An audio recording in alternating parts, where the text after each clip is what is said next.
What's going on, comic fam? It's your boy, the Bearded Comic Bro, and today I'm going to share with you 5 obscure, but could be somewhat realistically possible, not really options to have in the Batman world that Matt Reeves has created. So with all those qualifiers being said, let's talk comics. First and foremost, these are very low money, low budget keys. These are minor key first appearances for most of these characters. Y'all know me, I don't make speculation videos. I'm not telling you to go buy on these and spec on these books. If you want to, go for it because they're really affordable key first appearances in comic books. But what I wanted to try and figure out are, could I think of some characters that not a lot of people were talking about that could possibly fit in this universe that Matt Reeves has created in the Batman? I don't think they're ever going to show up in the universe, but the characters kind of have this presence that I'm like, you know what? If they wanted to be utilized, I feel like they could be. So again, gang, don't go out and spend buku amounts of money on any of these books because honestly, if you spend a lot of money on any of these books, you're silly because these are all super, super affordable books. I think I only have one that's even remotely somewhat expensive. But gang, for all y'all that spec on books, that isn't even that expensive. So with that being, and that's your safest bet. So with that being said, let's look at some of these characters that I say you might want to check out at some point, adding their first appearances to your collection if you're a Batman fan. So up first, this is a book you've seen on my channel, but not because of the first appearance I'm talking about.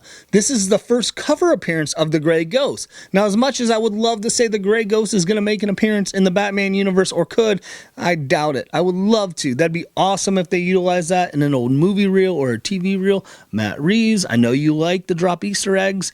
You should do that. But this book actually is one of the more expensive ones on the books. Probably runs you about $14 or $15, it seems like, on eBay. But this is the first appearance of Red Claw. That's right, Red Claw was a character that was created in Batman the Animated Series for Batman the Animated Series. Red Claw is she is a leader of a terrorist organization from Eastern Europe and of the same name, the Red Claw. And I just feel like it's a more realistic of, do I think Red Claw is ever going to be a main baddie? No, I would think that'd be a horrible choice. But could they do some side stories utilizing the Red Claw? Absolutely. I know this book is picking up a little bit of heat just because Red Claw, I think, is showing up in the new Catwoman series. The comic series. I say that like there's a TV series. There isn't, but the comic series. But so I know this is getting a little hot. Gang, it's a very affordable key. Not even if you don't even care about the Red Claw, but if you care about having the Gray Ghost first cover appearance, let's go. Sticking with Red Claw kind of vibes, I'm moving over from, Red Claw being the Eastern European leader of a terrorist organization. We're going to move into some KG Beast vibes.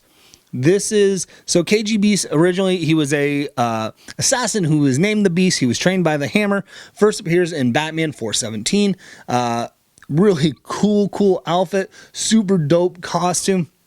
I think if this character was to show up in the Batman universe, you want to get to the full extent that you see in the comic book stuff. I know KG Beast has shown up in CW Arrowverse things, and technically the alias of KG Beast is Antonoli. Last name starts with a K, so we'll just end it with that before I butcher a Russian name and make myself look like more of a fool than I usually do. But Antonoli, his character actually shows up in Batman versus Superman in the universe. He's kind of the main bad guy underneath Lex Luthor. Most of us watching that probably didn't even realize that's who that character is, but because we don't ever see him in KG Beast form. But I think it is a character that could, again, super cheap. I think $10-15 for a book if you wanted the first appearance of KG Beast. Really cool book to own. I don't think either of those two will make it into the Matt Reeves Batman universe. And I think the next 3 have more realistic shots of making it into this universe. So let's hop in to my third book. So the third book I want to talk about is Batman Gotham Adventures. issue number 51. Now, this is not an expensive book by any means. You can find it for $8 to $10 typically, but it's a harder to find book because there are more limited copies out there. People just aren't selling them because this was a lower run series. This is the end of the Batman Gotham Adventure series. And as you know, when a series starts to end, they print less and less books. Again, this is a very affordable book. You can get it. And now you're all like, well, whose first appearance is this? This is the first appearance of Roland Daggett. If you remember from Batman Adventures, Roland Daggett is the head of Daggett Industries, and that company is the company that makes the face cream that Matt Hagen uses that eventually turns him into Clayface.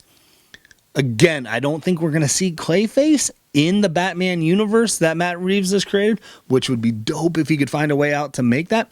I think if you're going to ever see Clayface pop up into movies and things like, I think you're going to see the Matt Hagen Clayface, which I think then will go off of the Roland Daggett storyline a little bit more. I also just see Daggett popping up in that universe because he's a bigwig in Gotham. He just fits inside this world of Gotham of these greedy tycoons. You kind of saw in the seedy underbelly, in the first movie. I think Roland Daggett would fit into that really well. Now, a lot of you might be going, whoa, Greg, we've already seen Daggett in a movie. Whoa, he was in Dark Knight Rises. Well, it was John Daggett, which a lot of people assume is Roland's son because that wouldn't have been a really good representation of Roland Daggett anyways. So I think this is a really good book to just get. If you're a Batman fan, if you're a Batman the Animated Series fan, get this issue. Again, it's cheap. You can find them on eBay. And I think if they ever do Clayface in any capacity, they're going to go with the Matt Hagen storyline. So you might as well get a minor key alongside with it. So number 4 on my list is Batman the Cult. This is issue number 1. It's by Jim Starlin, who also did KGB's. Art is done by Bernie Wrightson. Great. First off, if you haven't read The Cult, this is a really great 4-issue arc. Check it out by all means. And in Batman the Cult, we first see Deacon Blackfire. I think Deacon Blackfire would fit really well into this universe that Matt Reeves has created.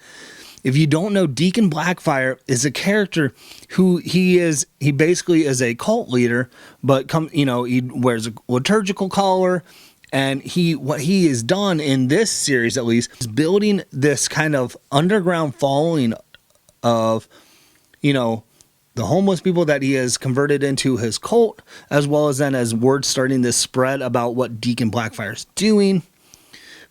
The Gotham starting to get torn a little bit of he's taking care of the corrupt people, but he's not doing it the right way. So I think that would really just fit well in the universe that Matt Reeves has created. I think you can get to see, you're not going to get the whole cult storyline. I don't think I'd want that, but I think you can get variations off of that as trying to figure out, who Batman is as he's developing. I would really think Deacon Blackfire being in this would be so cool to see. It's like $5-6 on eBay. Go get it. Honestly, if you can find the bundle, if you haven't read it and you don't want to read digitally, go get the 4 issues. Really, really cool. I think Deacon would fit into this world quite nicely. So, yeah. And finally, this is the most realistic possibility, I think, of a character that I've talked about that could make it into the Batman movies in the Matt Reeves universe. This is Detective Comics 583. This is the first appearance of the ventriloquist and Scarface. Now, I know you're like, a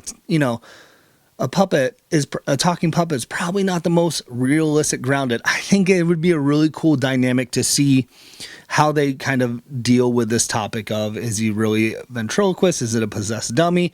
That dynamic would be really cool because I think a lot of people go, even in the animated series, everyone's like, oh, it's a ventriloquist, but they make it play very well that you're like, is it though? I don't know. I think that'd be a really cool dynamic to see in this universe. This is probably the most expensive book. Depends on what grade you want it in. It could be anywhere from $20 to $50-$60.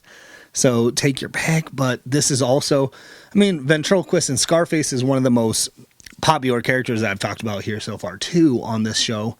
So it's not a bad bet to have this in your collection if you are a Batman fan. Again, get it if you like the character. Don't get it for spec. I think the character Scarface is one of my favorite characters that just hasn't been utilized well yet. Another reason I think this is a realistic possibility. I talked about it on some shows here or there when I was on. Batman the Imposter came out, and it is written by Matt Tomlin, and who is also one of the writers on the Batman.